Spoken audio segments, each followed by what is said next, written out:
What does it mean to grow up Hindu? Well, I'm a Hindu, and I'll give you the answer that 99% of all Hindus, this is the answer they'll give you. That if you grow up Hindu, then what happens is that priests, Brahmin, Purohit, Panditji, priests come to your house to once a year or on other occasions, and there are certain rituals that you perform. So, for example, if you are Brahmin, once a year a priest comes along, the Purohit comes along, the Pujari, or you can say whatever you may call him, and you change your sacred thread and you recite some mantras, and it's it's for the benefit of the pitra, for the ancestors. Then you also go to temple, you hear um, discourses from different people. There are acharyas who can give you at a higher level of spiritual instruction and so forth. Now, this is, you can say, it's a Brahminical Hinduism where there is a hereditary priestly caste. And it's perfectly okay to say, well, Hinduism is Brahminism, because definitely Brahminism is a Hinduism. And Brahmins are found in everywhere where there are Hindus. You can find them in Bali, you can find them in Britain, you can find them in Canada. But of course, Hindus also love what is called Shraman, Brahmin and Shraman. Shraman, that means monastic, like Buddhist, Jain. In the old days there was Ajivikas.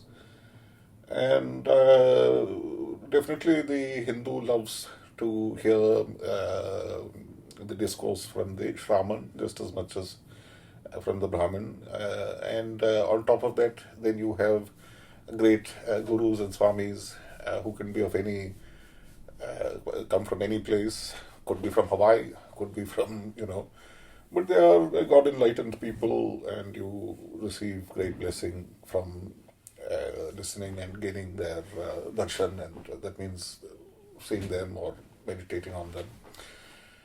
And then otherwise, other part of Hinduism is going on pilgrimage, making sankalp of intention of going on pilgrimage, even if you don't actually do so. Because there's always some substitute. You can't do it, find a substitute for that. So this is what being a Hindu is. Now, there is a very crazy fellow, Canadian, and his name is Shyama Ranganathan. It sounds like an Iyer name, sounds like a South Indian name. But he has written, and he keeps writing these bizarre, absolutely crazy books. And, in one book titled, let me just bring it up, Hinduism, a contemporary philosophical investigation. This is Shyama Ranganathan. And what does he say? He says, growing up Hindu, if one is not delusional and if one is well informed, well, I'm not delusional, I'm very much better informed than this idiot. It involves several incremental steps towards the realization that Hindus have basically nothing distinctive in common except for their disagreements. This man is delusional. What Hindus have in common is that they have a hereditary Purohit, a Swami, that, when you go to a Tirth, when you go to a pilgrimage place, first thing the Pandits will ask you, they will, where are you from, what is your village, what is your Gotra, and all that. And then they will find out who is your hereditary priest in that Tirth. So if you're growing up Hindu, the one thing that if you are not, this man is delusional, he's crazy. I'm not crazy. The fact is that I grew up Hindu, and wherever I went, I found, that there is some Purohit that I can go to. He'll arrange for change my Punal, my Janeo, and instruct me. And if there isn't, then I'll be enrolled. I will be the first, then, I can choose a Pandey, and then for any descendants I might have, he will perform that service for me. So this is what you find out when you grow up Hindu, that basically it's a family religion, that all Hindus are somehow related to each other, even if it is somewhat notional through the idea of gotras, based on a particular rishis. So, but still there is a oikiosis or a commonality, a natural sense of belonging. And though initially you could say, like 50 years ago, older people from South or from Orissa or from this place or that place coming to Delhi, which is the capital, they thought, our customs may be a bit different, this and that, nonsense, all absolutely the same. That's what it's a humbling experience for a Hindu, because, we used to say, we're such a diverse country, we're so diverse. We're not diverse at all. We end up all very related to each other. So it's oikiosis. And there's the Brahmins, there are Shamans. But, the fact is that they were whatever, they're from Korean, Sanskrit speaking, and with the sacred drum. So that's very much part of Hinduism as well. But that's a little bit, I'm just giving you vanilla. Vanilla Hinduism is easy, especially if you're born into a Brahmin caste, because that's what your family has been doing, your ancestors have been doing. They've subsisted on Hinduism, and there are Brahmins all over the place. And it's very easy. In Nepal, you have Raj, the Kshatriya, the great Ranas, and you have the great Nivari people, and you have these people and those people. But they all have either Shaman or Brahman exist there. And easily you go along, Hasab. So, the spiritual services are available. And if you're very poor, you'll get charity. But, it's a service industry, and we like to pay a little bit, and you get your paisa vasool. On the internet, you find some South Indian ravens, they used to joke that people were rather miserly towards the Purohit. But that was because of the bad economic situation in those days, that, now I think it's much better. But you see, the fact remains that now you have much better instruction through, for example, internet and so on. And you also have women, why not? Now you have women temple priests. You have a temple priest in South, where I'm from, of all backgrounds. And that trend is going on increasing. And you also have wonderful, like Arya Samaji, knowledge-based. And, if you can see, I'm keeping the Arya Samaji translation of Rig Veda. I don't say, I like my Sayanacharya, that's what I like, because very poetic and all that, but I don't, discriminate. So, whereas this chap, Ranganathan, he has some crazy idea that what dharma means is only ethics, and there are some ethical differences. But there are none. It's all nonsense. Dharma just means, in fact, the Greeks were there in India. They saw the word dharma, they said, what's our word for it? Answer is, our word is Eusebia. So, dharma is Eusebia, adharma is Eusebia. Eusebia is what Socrates was accused of. So, what is Eusebia? Eusebia is piety. It's translated into Latin as pietas. So, any pious observance is a religious observance. And if it's got a soteriological element, definitely so. That's it. And you have an oikiosis on this basis, which, the way to learn Hinduism, you go along to you ask your Purohit, or ask your granny, better still. And if you want that instruction, and it's particularly, if that's how you earn your living, that your father's a priest, you're going to be a priest, you have to learn. And so you discover that it is ultimately based on oikiosis. Oikiosis just means the natural belonging together of mummy and daddy and sons and cousins and The people live in a neighborhood. And as for ethics, well, ethics is about altering your ethos, what you are for yourself. You try to do things which will make your ethos better. You try to eat healthy food so that you'll be healthy, because if you have a healthy body, it's easier to have a good mind, a good heart, and a good sort of disposition. So, but there is absolutely no question in Hinduism that matters of hermeneutics or of ethics, in other words, matters of interpretation, or matters of deciding how the ethos is changed by an action, these are all absolutely covered under the rubric of artha. Artha, it's economics, but it's also pragmatics. The meaning of a thing is in its use.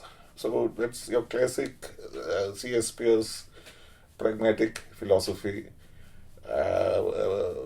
That's it. Finished. Analytical philosophy is worthless shit. It's nonsense. Forget about it. C.S. Peirce, fine. And mathematical logic, fine, to explicate certain things.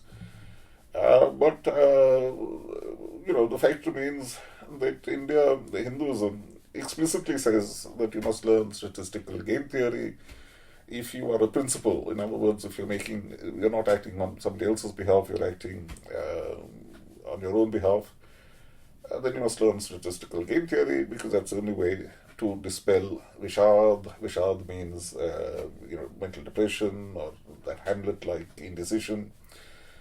But which type of statistical game theory? Answer is it's the great minimizing actions under Knightian uncertainty. It's Hainan consistency.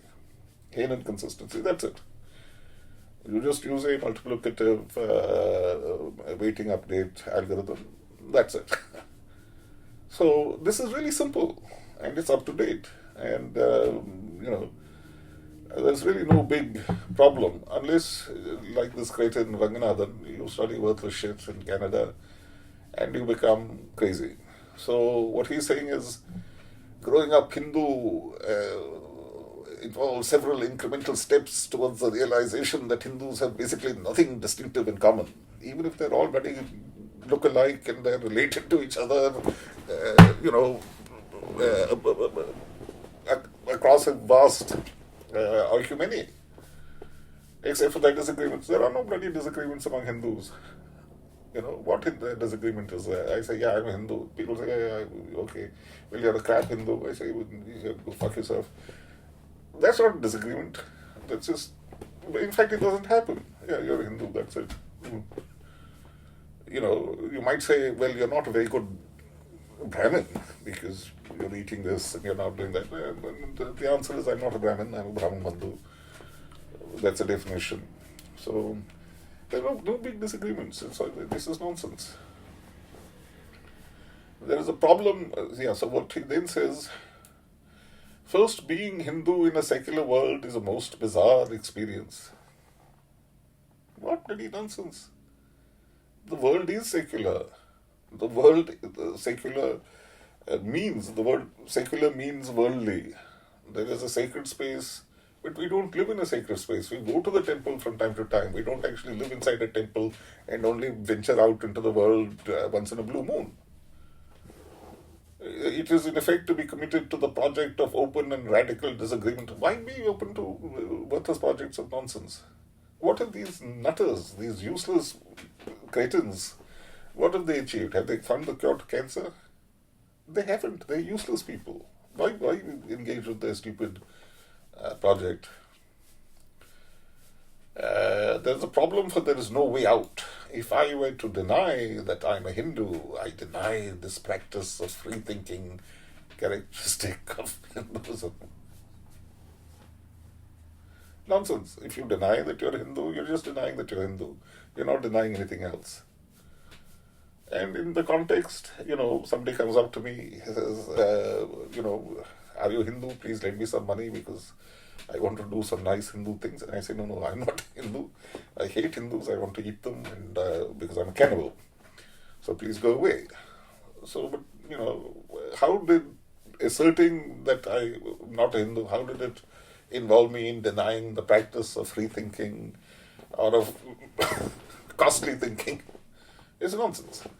So basically, if you have a type of philosophy which consists of just writing nonsense, any nonsense that comes into your head, then you can write a book called Hinduism, a contemporary philosophical investigation, which every sentence of which is shit, and why bother?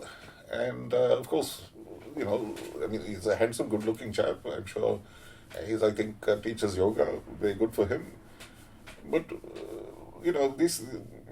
apart from my hypothesis that Canadians have no souls, apart from exemplifying that, I can't really see the point to this cretin.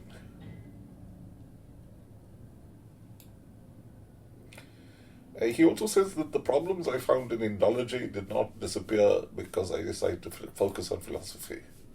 For it is the West's intellectual tradition that dominates what we read and count as classical contributions to research in philosophy, as pursued in many parts of the world. Now, you see, but my point is this, is that this bloody worthless shithead has been taught by worthless shitheads, and they've been teaching shit for the last 50 years. Now, okay, this guy's from Canada. Now, you had William Lawvier. I think he got into trouble in America for opposing the war, so he came to Canada. Now, you see, Lawvier is a mathematician. Mathematics is smart. Mathematics is real logic. It's not shit.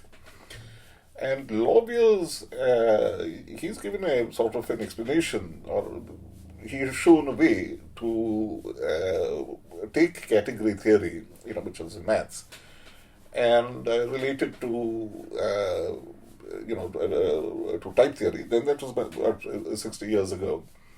And then since then, you have Martin Loof, you have Vygotsky, you have,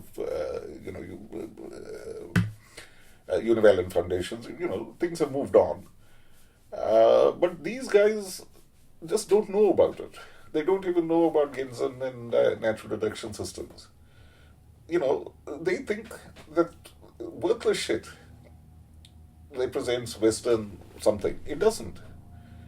It's true that in the West you have shitty university departments full of shitty nonsense people. But that's true all over the world.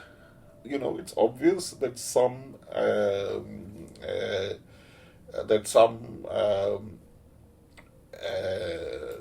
academic research programs, or availability cascades, it's obvious they turn to shit. But they don't disappear necessarily. They just become more and more adversely selective. And I think Ranganathan was tolerated, or maybe he was encouraged, because, that's Grievance Studies. That, if people say, look, this university department is completely shit, let's close it down. Seems like, no. Let's bring in, the darkies and the homos and the mentally challenged, and you put them together and they'll Grievance Studies. So, white man, he invented Hinduism, he shouldn't have Hinduism. White man, all is fault of a white man. Crazy nonsense. So for God's sake, I would say to this fellow Ranganathan, actually I would say, carry on my son, you're doing well. This is the way. You'll be like Gayatri Spivak, write absolute worthless nonsense, but try to have a sense of humor about it. The one Canadian that I liked was Stephen Leacock. Apparently, maybe he wasn't a Canadian, but Canada does have some excellent humorists. And Austin Powers, what's the name of the guy? Anyway, my theory is that the worst film that guy produced is called, I think, The Love Guru, right? Love Guru. I think it's probably based on Shyama Ranganathan. That's my hypothesis. That is my hypothesis, I say. So, but probably the dates may not match up. But until then.